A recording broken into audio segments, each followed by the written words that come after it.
Hi, welcome. I'm keeping it real in this video and talking openly about menopause, how it's treating me, and where I'm at right now with my symptoms, weight loss, and more. For those that have been following me for some time, this is a frank and transparent update on my menopause journey. The good, the bad, and the ugly. Because we're friends after all, and friends share. If you're new and just meeting me, hi, I'm Kari. I've been posting about peri and postmenopause and my journey through both for about 4 years now to help other women navigating through menopause, because it's not a pleasure cruise for most of us and we're better together, so I hope you'll stick around. I'll start by saying that menopause is a natural transition, but that doesn't mean it's an easy one. A rare, blessed few do sail through, but most women are disrupted in some or many ways. And I'm definitely one of them. Perimenopause was brutal for me and I'm glad it's over. I am feeling better now, but it hasn't been all roses in postmenopause either. Let's start with something positive and save the Debbie Downer part of my menopause update for later. My anxiety and body-wide discomforts are much better, and I'm sure all of you dealing with joint and muscle pain, tendinitis, frozen shoulder, aching, stiffness, and over-the-top anxiety know what a true blessing that really is. My head-to-toe hurting and anxiety were so extreme in perimenopause that I could barely function, and I had very few windows of relief back then. It took years of trial and error and wasting loads of money on useless supplements before I finally discovered lifestyle changes and supplements that helped, and my hormones settled down enough to make a difference. In my case, finding an effective collagen supplement and getting my gut right have had the biggest impacts on my anxiety and discomforts. I believe my aches and soreness are about 70% better now, and although my anxiety isn't completely gone, it's about 50% improved, and I'll take it. I don't think my anxiety will ever completely disappear, but I'm hoping my joint, muscle, and tendon pain will. Now my weight. It's been a constant battle since perimenopause started, and I'm asked about it quite often. After years of not being able to lose any weight, I did finally manage to kickstart some weight loss and shed 25 pounds of menopause fluff. Having said that, those of you who follow me on FB or are in my group know that life has hit me hard over the last few months with a rent eviction, a medical scare in the family, and an issue with one of my children.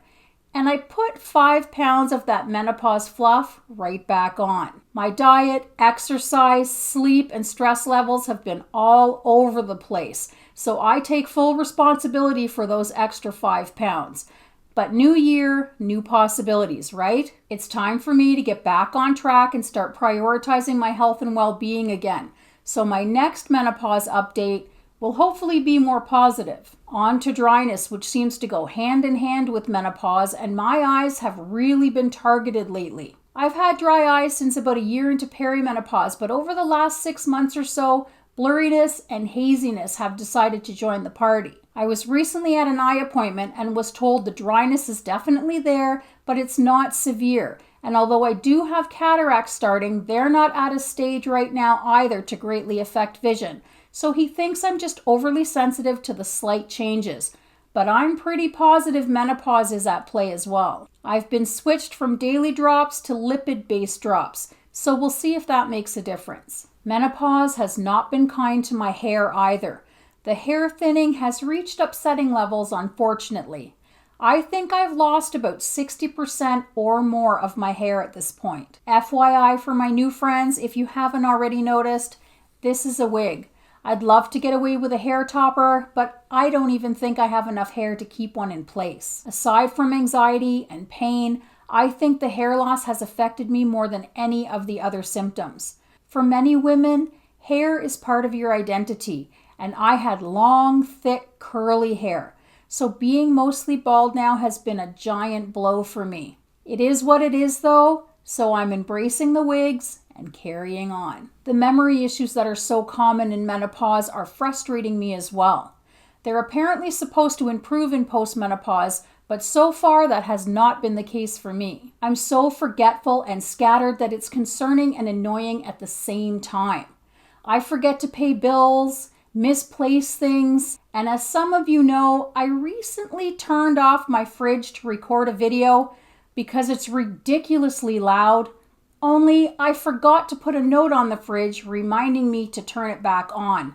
Long story short, I had to replace most of the things in my fridge. The fear of dysfunction of any of your faculties is real, and I know I'm not alone when it comes to menopause brain concerns. I have other symptoms that are minor annoyances like tinnitus, paresthesia, and occasional sleep issues, but for the most part, other than the few symptoms that I talked about earlier, I'm doing fairly well. Perimenopause has been a much better experience than postmenopause so far, and I hope it stays that way. I'll just keep working on my diet, exercise, sleep, and stress levels, and take things one day at a time. Hopefully that sees me into my golden years healthy and happy. How's menopause treating you? Feel free to share in the comments. I love hearing from you. I wish health, happiness, and peace of body and mind for each of you, and I'll see you in the next video. Bye for now.